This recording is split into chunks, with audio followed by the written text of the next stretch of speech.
An attack on the U.S. Embassy in Riyadh, Saudi Arabia is raising concerns over the threat to U.S. citizens in the Middle East. The Saudi Defense Ministry confirmed the attack was by suspected Iranian drones. This morning, U.S. citizens in more than a dozen countries across the Middle East are being urged to leave immediately. After the attack, Iran's Islamic Revolutionary Guard Corps posted online that efforts were underway to destroy, quote, American political centers in the region. The State Department warns there are serious safety risks for Americans who stay in countries like Egypt, Bahrain, and Kuwait, where another U.S. embassy was attacked yesterday. The death toll from Sunday's attack on U.S. troops in Kuwait is now up to 6 U.S. service members, with more than 20 seriously injured. Meanwhile, Iran's Red Crescent says nearly 800 people have been killed by Israeli and American strikes there. Iranian officials say 168 of those killed were at a girls' school hit by airstrikes Saturday morning. Mass funerals for the young students began overnight in Iran. The UN Human Rights Office is now calling for an investigation.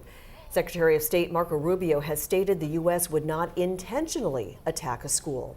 And back in the U.S. today, the full Senate and House will be updated on Operation Epic Fury following yesterday's classified briefing with congressional leaders. While lawmakers agreed that Israel's intention to strike Iran ultimately pushed the U.S. toward action, they deferred on how urgent of a threat Iran posed to the U.S.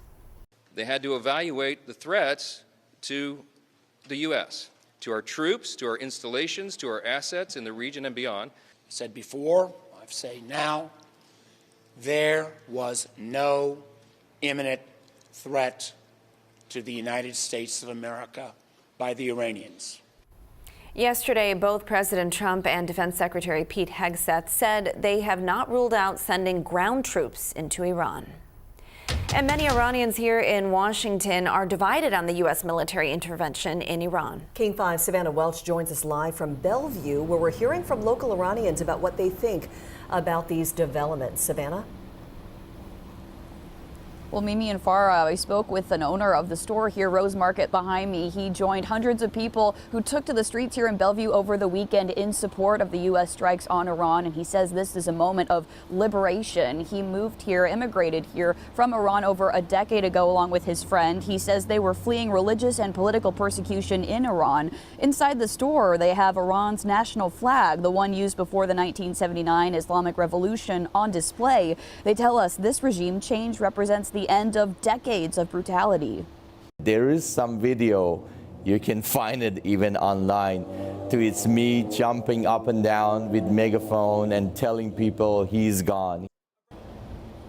But not everyone in the local Iranian American community is in agreement. We spoke with a UW professor who has family in Iran, and he's concerned about how quickly things are escalating.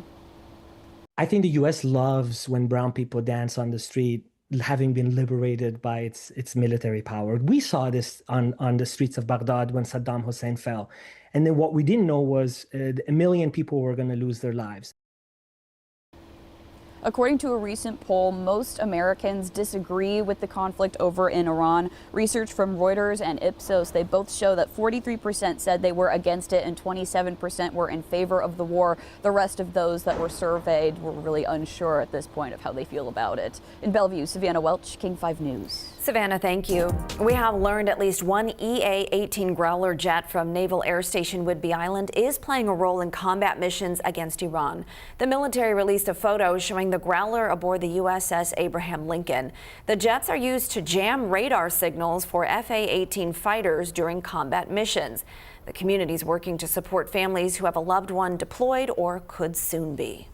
The schools right now are very sensitive to the fact that there's a lot of dads and moms over there, or at least connected to this. So they're making sure the kids feel less stress.